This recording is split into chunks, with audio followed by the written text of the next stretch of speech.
Le livre des psaumes chapitre 22. Au chef des chantres, sur biche de l'aurore. Psaume de David. Mon Dieu, pourquoi m'as-tu abandonné, et t'éloignes-tu sans me secourir, sans écouter mes plaintes? Mon Dieu, je crie le jour, et tu ne réponds pas, la nuit, et je n'ai point de repos. Pourtant tu es le Saint, tu sièges au milieu des louanges d'Israël.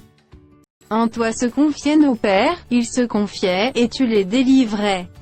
Ils criaient à toi, et ils étaient sauvés, ils se confiaient en toi, et ils n'étaient point confus. Et moi, je suis un ver et non un homme, l'opprobre des hommes et le méprisé du peuple. Tous ceux qui me voient se moquent de moi, ils ouvrent la bouche, secouent la tête. Recommande-toi à l'Éternel. L'Éternel le sauvera, et il le délivrera, puisqu'il l'aime. Oui, tu m'as fait sortir du sein maternel, tu m'as mis en sûreté sur les mamelles de ma mère. Dès le sein maternel j'ai été sous ta garde, dès le ventre de ma mère tu as été mon Dieu.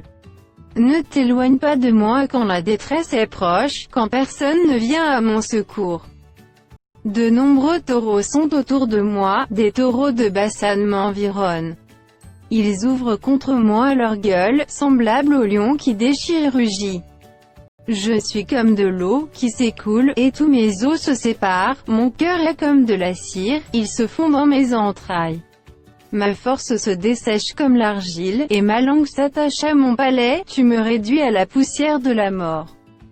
Car des chiens m'environnent, une bande de scélérats rôde autour de moi, ils ont percé mes mains et mes pieds.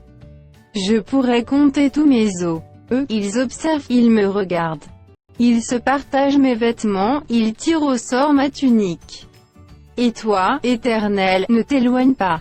Toi qui es ma force, viens en hâte à mon secours. Protège mon âme contre le glaive, ma vie contre le pouvoir des chiens. Sauve-moi de la gueule du lion, délivre-moi des cornes du buffle. Je publierai ton nom parmi mes frères, je te célébrerai au milieu de l'assemblée. Vous qui craignez l'Éternel, louez-le. Vous tous, postérité de Jacob, glorifiez-le. Tremblez devant lui, vous tous, postérité d'Israël. Car il n'a ni mépris ni dédain pour les peines du misérable, et il ne lui cache point sa face, mais il l'écoute quand il crie à lui. Tu seras dans la grande assemblée l'objet de mes louanges, j'accomplirai mes vœux en présence de ceux qui te craignent. Les malheureux mangeront et se rassasieront, ceux qui cherchent l'Éternel le célébreront. Que votre cœur vive à toujours.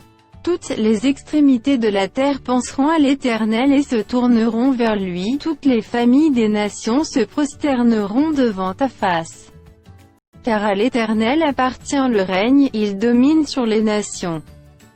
Tous les puissants de la terre mangeront et se prosterneront aussi, devant lui s'inclineront tous ceux qui descendent dans la poussière, ceux qui ne peuvent conserver leur vie. La postérité le servira, on parlera du Seigneur à la génération future.